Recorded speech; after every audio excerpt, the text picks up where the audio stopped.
اعوذ باللہ من الشیطان الرجیم بسم اللہ الرحمن الرحیم بیدی، اللہ کی قسم جس کے ہاتھ میں میری جان ہے، شرک یقیناً چیونٹی کے چال سے بھی زیادہ خطرناک ہے۔ اور ایک قابل غور بات، اللہ کے رسول نے یہ جملہ کس صحابی سے بیان فرمایا؟ حضرت صدیق اکبر رضی اللہ تعالی عنہ سے۔ تو کیا صدیق اکبر رضی اللہ تعالی عنہ اس طرح کی شرک میں ملوث تھے؟ کیا جواب ہوگا؟ کیا مطلب ہے؟ اللہ کے رسول کا صدیق اکبر کو یہ حدیث بیان کرنا اس بات کی دلیل ہے، اے ابو بکر، شرک خفی، چھوٹا شرک جو چیونٹی کے چال سے بھی زیادہ خطرناک ہے، یہ گناہ گاروں میں تو چھوڑو، نیکوکار کے اندر آہستہ آہستہ آ جاتا ہے۔ یا ایھا الذین آمنوا اتقوا اللہ وقولوا قولا سدیدا یصلح لکم اعمالکم یغفر لکم ذنوبکم ومن یطع اللہ ورسولہ فقد فاز فوزا عظیما اما بعد فإن خیر الحدیث کتاب اللہ وخیر الہدی ہدی محمد صلی اللہ علیہ وسلم وشر الامور محدثاتها وکل محدثۃ بدعہ وکل بدعۃ ضلالہ وکل ضلالۃ فی النار۔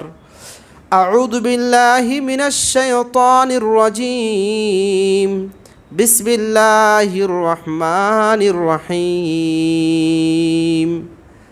من كان يريد العاجلة عجلنا له فيها ما نشاء لمن نريد ثم جعلنا له جهنم يصلاها مذموما مدحورا۔ محترم بزرگوں، نوجوان ساتھیوں، پردہ نشین خواتین اسلام، چھوٹے پیارے بچوں، خطبے کا عنوان جیسا کہ آپ لوگ بخوبی واقف ہے، شرک کے چور دروازے۔ اس عنوان کا مطلب سمجھنا ہوگا کہ شرک کے چور دروازے کا کیا مطلب ہوتا ہے۔ شرک اللہ کے علاوہ کسی اور کی عبادت کی جائے، یا وہ تمام خوبیاں جو اللہ تبارک و تعالیٰ کے لیے خاص ہے ان میں سے کسی بھی خوبی کو کسی انسان کے ساتھ خاص کیا جائے، یا اللہ تبارک و تعالیٰ کے جو اسماء اور صفات ہیں ان میں سے کوئی بھی ادنا سی صفت میں کسی کو شریک اور ساجی سمجھا جائے تو وہ شرک ہے۔ چور دروازے کا مطلب یہ ہے کہ وہ کون کون سے طریقے ہیں جو شرک کا طریقہ ہے لیکن عام طور پر لوگ اسے سمجھ نہیں پاتے ہیں، اسے وہ گناہ نہیں سمجھتے ہیں، یوں سوچتے ہیں کہ کوئی بات نہیں، ایک معمولی سی بات سمجھتے ہیں، لیکن حقیقت میں وہ بہت بڑا گناہ ہوتا ہے، وہ شرک ہوتا ہے۔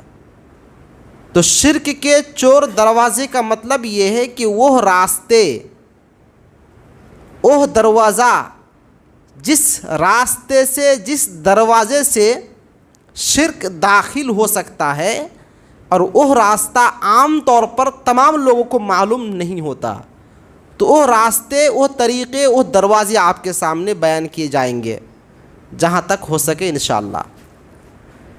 سب سے پہلے ہم ایک حدیث پاک سنتے ہیں کہ اس شرک سے ہمیں کس قدر دامن بچانا چاہیے اور کس قدر ہم لوگوں کو توجہ دینے کی ضرورت ہے اور کتنا محتاط رہنے کی ضرورت ہے۔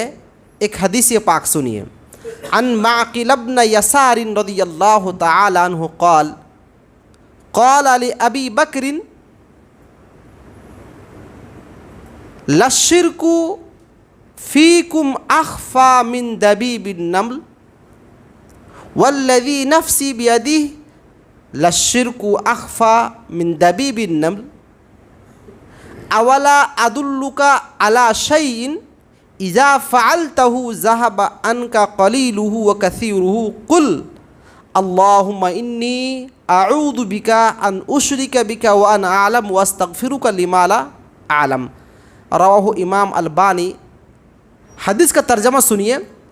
حضرت معقل بن یسار رضی اللہ تعالی عنہ کہتے ہیں کہ اللہ کے نبی صلی اللہ علیہ وسلم نے ارشاد فرمایا کہ اے ابو بکر الشرک اخفی فیکم من دبیب النمل.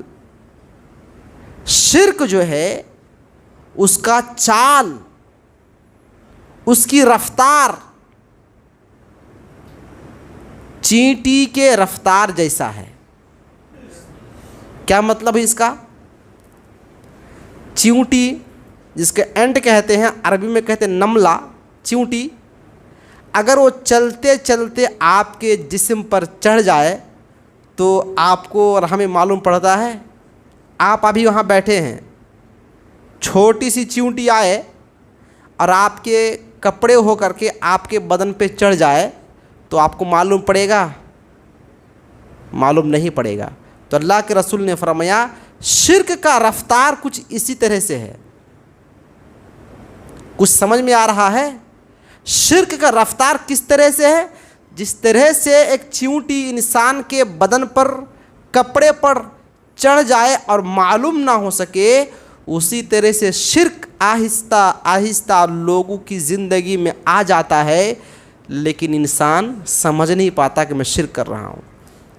اس کے بعد اللہ کے رسول نے قسم کھا کر کے ایک جملہ اور فرمایا، والذی نفسی بیدہ، اللہ کی قسم جس کے ہاتھ میں میری جان ہے، شرک یقیناً چیونٹی کے چال سے بھی زیادہ خطرناک ہے.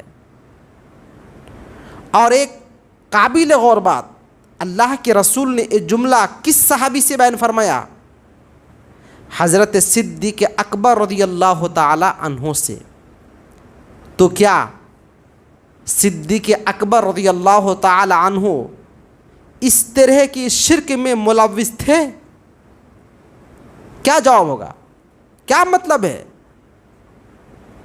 اللہ کے رسول کا صدیق اکبر کو یہ حدیث بیان کرنا اس بات کی دلیل ہے، اے ابو بکر، شرک خفی، چھوٹا شرک جو چیونٹی کے چال سے بھی زیادہ خطرناک ہے، یہ گناہ گاروں میں تو چھوڑو، نیکو کار کے اندر آہستہ آہستہ آ جاتا ہے.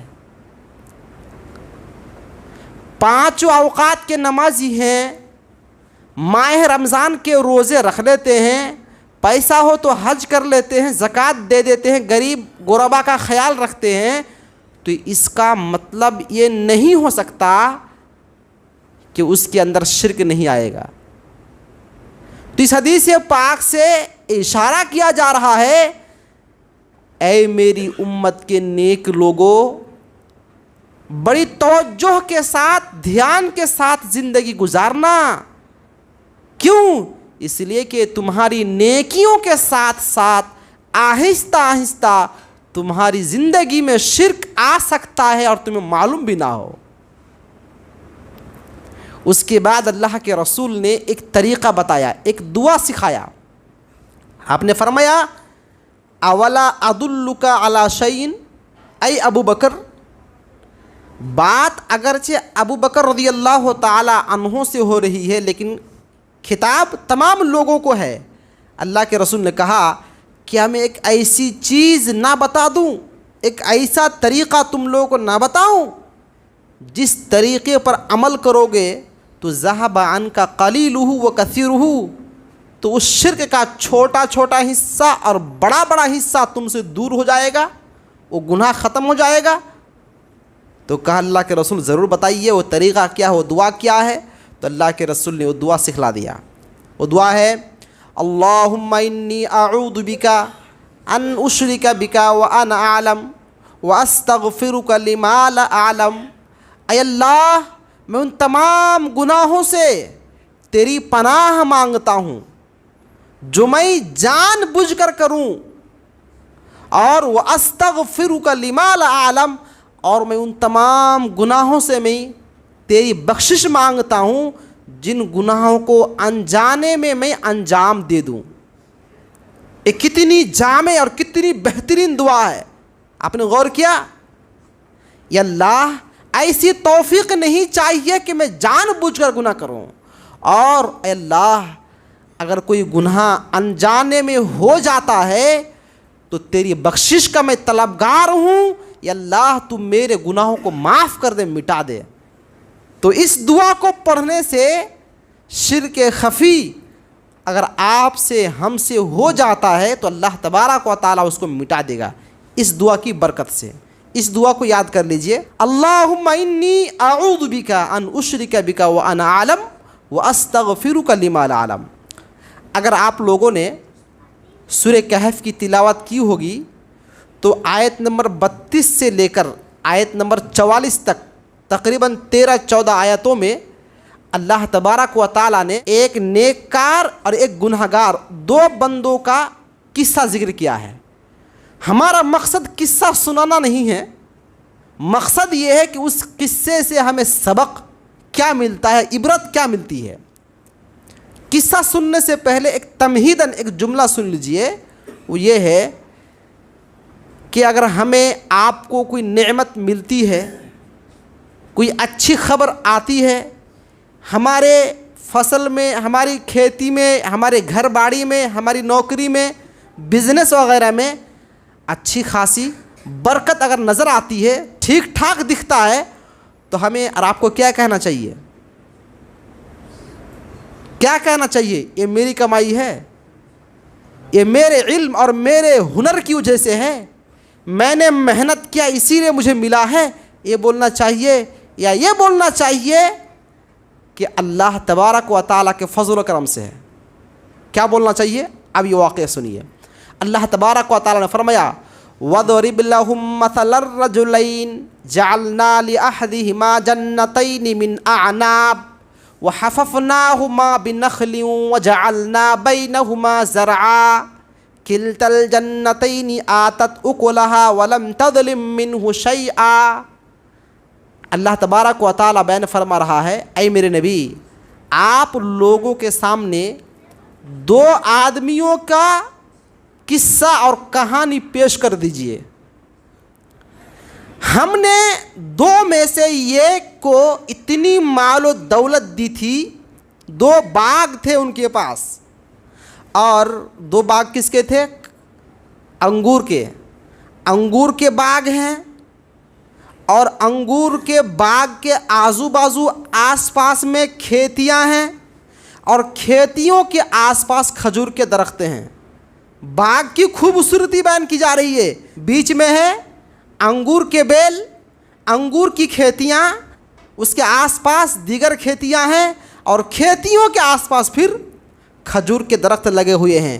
اور اللہ نے فرمایا آتت اکلہا، دونوں باغوں نے بہترین پھل دیا، جس طرح کا پھل آنا چاہیے تھا اس طرح کا پھل باغوں میں پھلا۔ وَفَجَّرْنَا خِلَالَهُمَا نَهَرًا، کہ ان کے باغات کے بیچ بیچ ہم نے نہر بھی جاری کر دیا۔ اتنے خوبصورت باغ تھے۔ تو جس کا وہ باغ تھا وہ تھا گنہگار، اور ان کے ساتھ ایک مومن دوست تھا۔ تو مومن دوست سے وہ گنہگار دوست کہہ رہا ہے انا اکثر منک مالا واعز نفرا، دیکھو یہ میرا مال تم سے زیادہ ہے، میری عزت تم سے زیادہ ہے، میرے بال بچے تم سے زیادہ ہے۔ انہوں نے اللہ تعالیٰ نے دیا ہے ایسا جملہ نہیں کہا، بلکہ کہا دیکھو کتنے سارے مال ہمارے ہیں، اور کہا ما اظن ان تبید هذه ابدا، میرا خیال ہے، میرا یقین ہے کہ جو خوبصورت لہلہاتے ہوئے کھیتیاں، ایک ہرا بھرا باغ اور یہ پھلوں سے اٹا ہوا باغ کبھی بھی فنا نہیں ہوگا، ختم نہیں ہوگا۔ اور کہا وما اظن الساعۃ قائمہ، اور مجھے لگتا نہیں کہ قیامت ہونے والی ہے۔ اس گناہ گار دوست نے کیا کہا؟ مجھے یقین نہیں ہے کہ قیامت قائم ہوگی، بفرض محال اگر قیامت قائم ہو جائے لَأَجِدَنَّ خَيْرًا مِّنْهَا مُنْقَلَبًا، تو اللہ تعالیٰ کے پاس یہ جو باغ دیکھ رہے ہو اس سے بہترین باغ مجھے اللہ کے پاس ملے گا۔ ایک تو ملی ہوئی نعمتوں کو اللہ کے حوالے نہیں کیا، ملی ہوئی نعمتوں کو اپنا سمجھا، اپنی محنتوں کا صلہ اور اپنی محنتوں کا بدلہ سمجھا، اور اترا رہا ہے، غرور کر رہا ہے، تکبر کر رہا ہے، اور کہہ رہا ہے قیامت تو نہیں ہوگی، اگر ہو جائے تو اللہ کے پاس میرا ایک مقام ہوگا، بہت سارا مجھے ملے گا۔ تو مومن دوست یہ ساری باتیں خاموشی سے سن رہا تھا، اسے رہا نہیں گیا۔ انہوں نے سوچا کہ اگر میں خاموش رہوں تو یہ بندہ کچھ سے کچھ کہہ جائے گا، تو چلو ہم کچھ بولتے ہیں، نصیحت کرتے ہیں۔ تو قال له صاحبه وهو يحاوره، تو ان کے مومن دوست نے اس کافر دوست سے کہا اکفرت بالذی خلقک من تراب ثم من نطفة ثم سواک رجلا، ارے تم اس اللہ کا، اس مالک کا، اس پروردگار کا تو انکار کرتا ہے جنہوں نے تم کو مٹی سے بنایا اور جنہوں نے تم کو حقیر پانی نطفہ سے، عدم سے وجود بخشا، جنہوں نے تمہیں مٹی سے، اس کے بعد نطفہ سے، پھر اس کے بعد تم کو ایک چلتا پھرتا بہترین انسان بنا دیا، اس اللہ کا تو انکار کرتا ہے۔ اور کہا وَلَوْلَا إِذْ دَخَلْتَ جَنَّتَكَ قُلْتَ مَا شَاءَ اللَّهُ لَا قُوَّةَ إِلَّا بِاللَّهِ، ارے انسان جب تو تیرے باغ میں داخل ہوا تو تو نے اپنی خوبیاں گنوائی، تم نے کہا یہ میرے کمالات ہے، یہ میری کمائی ہے، میرے محنتوں کا نتیجہ اور صلہ ہے، ایسا کیوں نہیں کہا ماشاء اللہ لا قوت الا باللہ، یہ اللہ کا نوازا ہوا ہے، اللہ کا عطا کیا ہوا ہے، اللہ کا دیا ہوا ہے، ایسا تم نے کیوں نہیں کہا؟ اور مومن دوست نے ایک بات اس گنہگار دوست سے یہ بھی کہا ان ترانی انا اقل منک مالا وولدا، اے شخص اگر تم مجھے دیکھتا ہے کہ میرے پاس مال نہیں ہے، میرے پاس بچے کم ہیں، میرے پاس باغات نہیں ہیں، میرے پاس کھیتیاں نہیں ہیں، لیکن میں امید رکھتا ہوں کہ اللہ تبارک و تعالیٰ تمہارے کھیتیوں، تمہارے باغات اور تمہیں دی ہوئی نعمتوں سے اچھی نعمت اللہ تعالیٰ مجھے دے گا۔ اور کہا ان ترانی انا اقل منک مالا وولدا فعسى ربی ان یؤتینی خیرا من جنتک ویرسل علیہا حسبانا من السماء فتصبح صعیدا زلقا۔ اس مومن دوست نے کہا کہ تم نے اتنا بڑا جرم کیا ہے اور اتنا بڑا گناہ کیا ہے، تم نے اللہ کی دی ہوئی نعمتوں کو اپنا سمجھا ہے، تو سنو یہ عین ممکن ہے کہ اللہ تعالیٰ آسمان سے آسمانی عذاب کو نازل کر دے اور تمہاری کھیتیاں، تمہارے باغات سب کے سب جل جائے، بیکار ہو جائے، خاک ہو جائے۔ فَأَصْبَحَ، پھر جب صبح کیا تو ایسا ہی ہوا کہ ان کی کھیتیاں سب کے سب ختم ہو چکی تھی، ان کے لہلہاتے باغات، پھلدار باغات سب کے سب بیکار ہو چکے تھے، سب کے سب مٹی بن چکے تھے۔ اب انہوں نے کہا یا لیتنی لم اشرک بربی احدا، جتنی محنتیں کی تھی، جتنا پیسہ اور جتنا لاگت لگایا تھا کھیتی میں، جتنا خرچ کیا تھا، اس خرچ پر اپنا ہاتھ ملنے لگا، افسوس کرنے لگا اور کہنے لگا ہائے افسوس، کاش میں اللہ کے ساتھ کسی کو شریک نہیں کیا ہوتا تو آج میرے باغات جیسا تھا ویسا ہی ہوتا۔ اس قصے سے، اس واقعے سے آپ نے کیا سنا، کیا سمجھا؟ اس واقعے سے، اس کہانی اور قصے سے ہمیں سبق ملا کہ اگر ہمیں، آپ کو، کسی اور کو کوئی بھی نعمت ملتی ہے، چاہے وہ کھیتیوں کی شکل میں ہو، چاہے وہ کسی اور شکل میں ہو، ہمیں کیا کہنا چاہیے؟ یہ اللہ تبارک و تعالیٰ کا دیا ہوا ہے، یہ اللہ تبارک و تعالیٰ کا فضل اور احسان ہے۔ اسی لیے آپ دیکھیں گے بڑی بڑی بلڈنگوں میں باہر سائڈ لکھا رہتا ہے ھذا من فضل ربی، یہ میرے رب کے فضل سے ہے۔ اور نوجوان ساتھیوں سے گزارش، پڑھنے والے اسٹوڈنٹ حضرات سے، آپ جب پڑھائی کرتے ہیں اور فائنل ایگزام دینے کے بعد آپ کا رزلٹ آپ کے ہاتھ آتا ہے نا, اور فرسٹ ڈویژن ہو, فرسٹ نمبر سے پاس ہو یا سیکنڈ سے تھرڈ سے, تو جب پوچھا جاتا بھائی کتنے نمبر آیا, تو بولے یہ فاسٹ آیا, میرا اچھا پوزیشن ہے. کیا بولتا ہے؟ اچھا پوزیشن ہے, نمبر 1 ہے, ٹھیک ٹھاک ہے پوزیشن. تو بھائی یہ تمہاری پوزیشن نہیں ہے. جب کوئی تمہیں پوچھے تو کیا بولنا چاہیے؟ اللہ کا فضل ہے, محنت کی تھی تو اللہ تعالیٰ نے میری محنتوں میں رنگ لایا, اللہ تعالیٰ نے میری محنتوں میں رنگ بھر دیا, اس لیے میں فرسٹ آ گیا ہوں. اس نعمت کو اور اس کامیابی کو اللہ کے سپرد کرنا چاہیے, اللہ کے حوالے کرنا چاہیے, اور کہنا چاہیے یہ جو کامیابی مجھے ملی ہے میری وجہ سے نہیں, یہ اللہ تعالیٰ نے دیا ہے, بس ایک میں ذریعہ بن گیا. محنت تو کی لیکن محنتوں کو کامیاب اللہ نے بنا دیا, تو اللہ تعالیٰ کی طرف اس نعمت کو سونپنا چاہیے. یہ نوجوانوں کے لیے اہم پیغام. اور ہماری مائیں بہنیں اور ہمارے بوڑھے پرکھے لوگ وہ بھی سن لے, اگر آپ کی کھیتیوں میں اچھی اناج اور اچھے غلے آ جائے, آپ کے گھر بیٹے اور بیٹی پیدا ہو, تو اس خوشی میں آپ اللہ کو نہ بھولیے, آپ یوں کہیے اللہ تبارک و تعالیٰ کا فضل ہے, الحمدللہ اللہ تعالیٰ نے مجھے نوازا ہے, اللہ نے مجھے دیا ہے. ایسا نہیں کہ میں نے ٹائم پہ پانی دیا, ٹائم پہ سینچائی کی, اور وقت کا میں نے خیال رکھا, وقت پر میں نے بویا اور وقت پر کاٹا, اس لیے مجھے اچھا اناج مل گیا. ایسا نہیں بولنا ہے.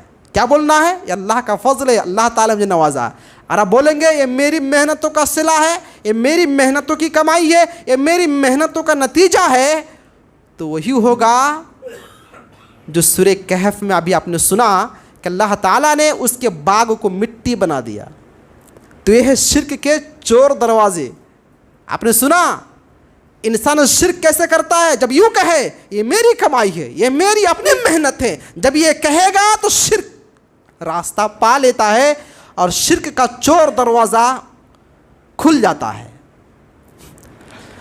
سورہ نمل کی اگر تلاوت کریں گے, سورۃ النمل, تو وہاں حضرت سلیمان علیہ السلام اور ملکہ سبا بلقیس, ان دونوں کا بھی واقعہ بیان کیا گیا ہے. کہنے کی بات یہ ہے کہ حضرت سلیمان علیہ السلام کو اللہ تبارک و تعالیٰ نے بہت بڑی ملکیت دی تھی, بہت بڑے بادشاہ تھے, اور اللہ تعالیٰ سے حضرت سلیمان علیہ السلام نے دعا کی تھی, یا اللہ تو مجھے ایسی بادشاہت نصیب فرما کہ میرے بعد کسی کو ایسی بادشاہت نہ ملے, مجھے اتنی بڑی سلطنت دے, مجھے اتنی ساری نعمتیں دے کہ میرے بعد کسی اور کو نہ ملے. یہ دعا حضرت سلیمان علیہ السلام نے مانگی تھی, تو اللہ تعالیٰ نے آپ کی دعا قبول فرما لی تھی. اس کی وجہ سے حضرت سلیمان علیہ السلام کی ملکیت جنوں پر, آپ کی ملکیت پرندوں پر, آپ کی ملکیت تمام انسانوں پر, آپ کی ملکیت تمام چیزوں پر تھی. چیٹی, نملہ, چیوٹی جو چلتی ہے, یہ جو بولتی ہے, ہم لوگ کچھ سمجھ پاتے ہیں, کچھ سن پاتے ہو کیا بول رہا ہے, لیکن حضرت سلیمان علیہ السلام پرندوں کا بھاشا, ان کی بولی, ان کی زبان سمجھتے تھے. چیونٹیاں کیا بول رہی ہے ان کی زبان سمجھتے تھے. کون؟ حضرت سلیمان علیہ السلام. اس سورہ نمل میں ہے فَتَبَسَّمَ ضَاحِكًا مِّن قَوْلِهَا. حضرت سلیمان علیہ السلام چیونٹیوں کی بات سن کر کے مسکرانے لگے, ہنسنے لگے. تو چیونٹیوں کی بات سمجھتے تھے. جب حضرت سلیمان علیہ السلام نے مخلوقات کا جائزہ لیا, اپنی حکومت کا جائزہ لیا, تو ایک پرندہ ہے ہدہد. ہدہد پرندہ غائب پایا, نظر میں نہیں آیا, تو کہا وہ ہدہد پرندہ کہاں ہے, اس کو میں نہیں دیکھ پا رہا ہوں, وہ جلدی آ جائے ورنہ میں ان کو ذبح کر ڈالوں گا. یہ سننا تھا کہ ہدہد پرندہ اڑتے اڑتے ان کے پاس آ گیا اور کہا اے سلیمان, میں نے ایک عجیب و غریب چیز دیکھی ہے. کہا کیا چیز دیکھی آپ نے؟ کہا کہ میں نے دیکھا یمن میں ایک عورت ہے, لہا عرش عظیم, جن کا تخت بہت بڑا تخت ہے, اور لوگ اس عورت کو سجدہ کر رہے ہیں, لوگ اس عورت کو سجدہ کر رہے ہیں. معلوم ہوا کہ پرندوں کی فطرت میں بھی توحید ہے. پرندے بھی سمجھتے ہیں کہ توحید الوہیت کیا ہوتی ہے, عبادت کس کی ہونی چاہیے, پرندوں کو بھی معلوم ہے.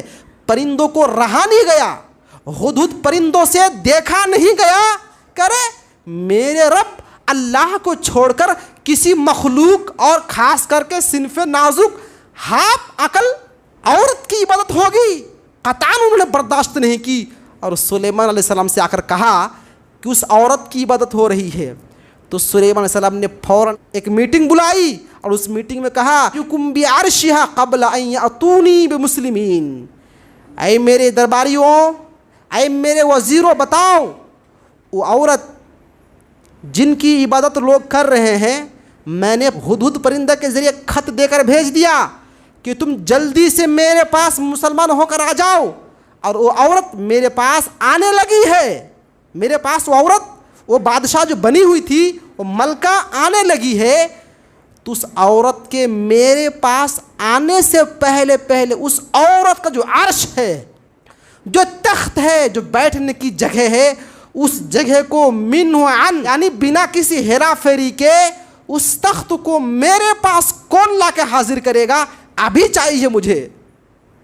سلیمان علیہ السلام نے اپنی میٹنگ کے لوگوں سے کہا کہ جو عورت میرے پاس آ رہی ہے ان کے میرے پاس پہنچنے سے پہلے پہلے ان کا تخت میرے پاس پہنچنا چاہیے. تم میں سے کون لا کے حاضر کرے گا؟ سبحان اللہ. ایک جن کھڑا ہوا، قال عفریت من الجن ان آتیک بہ قبل ان تقوم من مقامک وانی علیہ لقوی امین.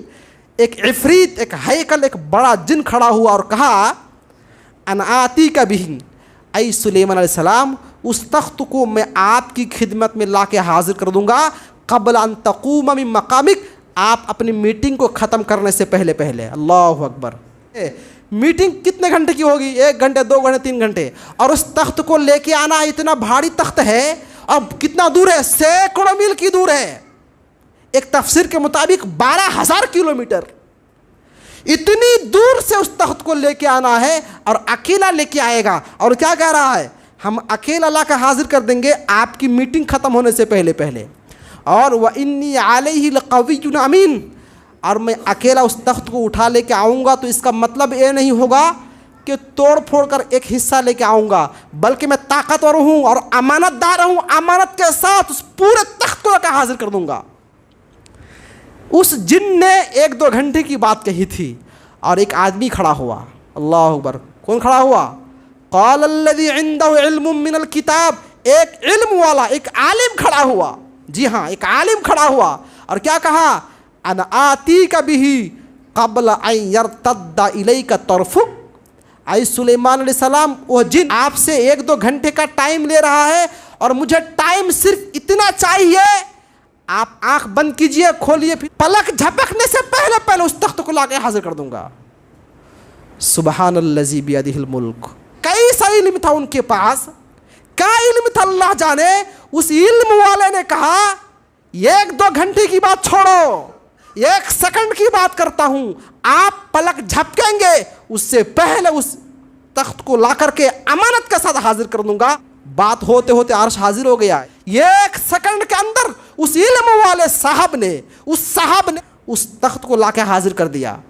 فلما راہ مستقرا عنده، سلیمان علیہ السلام نے دیکھا کہ یقین وہ تخت میرے سامنے موجود ہے.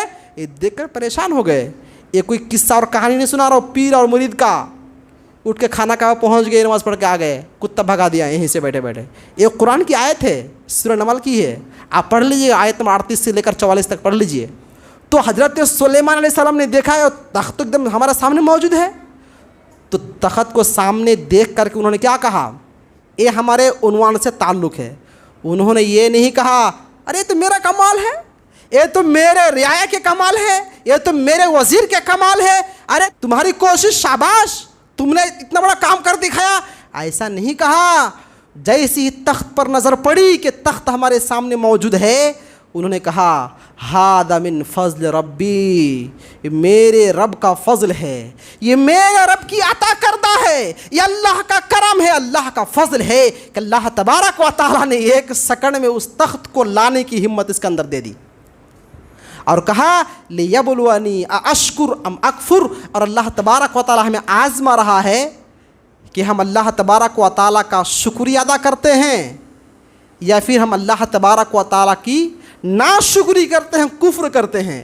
اس پورے واقعہ سے بتانا یہ تھا کہ آپ کو کتنی ہی بڑی نعمتیں ملے، کتنی ہی بڑی کامیابی ملے، اس کامیابی کو، اس نعمت کو، اس دولت کو آپ اللہ کے حوالے کر دیجئے اور کہیے ماشاء اللہ لا قوت الا باللہ، یہ اللہ تبارک و تعالیٰ کا دین ہے، ہمارا تو کچھ بھی نہیں۔ یہ جملہ آپ کو کہنا چاہیے۔ اسی طرح سے آپ اپنے چھوٹے چھوٹے بچے کو اگر دیکھتے ہیں، خوبصورت لگتا ہے، کسی کی گائے آپ دیکھ رہے ہیں کہ بہت اچھی گائے ہے، اچھا دودھ دے رہی ہے، اس طرح سے کسی گھر باری بہت خوبصورت دکھ رہا ہے، تو آپ کو لا حول ولا قوت الا باللہ پڑھنا چاہیے، ماشاء اللہ اور بارک اللہ پڑھنا چاہیے، ورنہ آپ کی نظر لگ سکتی ہے اور آپ کی نظر لگنے کی وجہ سے اسے نقصان پہنچ سکتا ہے۔ شرک کے 4 دروازوں میں سے صرف ایک دروازہ ہم بیان کر سکے ہیں کہ جتنی بھی طرح کی نعمتیں ہو آپ اللہ کے حوالہ کیجئے، آپ یوں نہ کہیے کہ یہ میرا ہے، ورنہ یہ شرک کا دروازہ کھل جاتا ہے۔ بہت سارے دروازے ہیں۔ اللہ تعالیٰ سے ہم دعا کرتے ہیں اللہ تعالیٰ ہم سب کو نیک عمل اور نیک سمجھ کی توفیق دے، آمین ثم آمین۔